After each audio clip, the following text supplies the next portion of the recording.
ఏలూరు జిల్లా పోలవరం నియోజకవర్గం Congress party India కూటమి అభ్యర్థిగా దువ్వెల సృజన ఈరోజు నామినేషన్ దాఖలు చేశారు.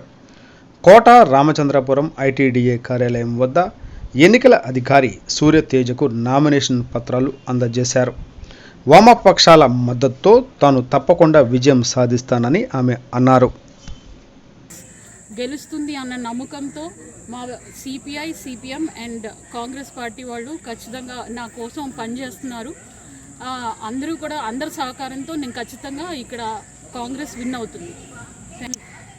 ప్రచారం ఎప్పుడు నుంచి మొదలెడుతున్నారు? మరి 7 మండలాలు ఉన్నాయి కదా, టైం తక్కువ ఉంది కదా, 7 మండలాలు 20 రోజులు ఎలా కవర్ చేస్తారు? అవును, అంటే మాకు కొంచెం లేటుగా ఇవ్వడం జరిగింది.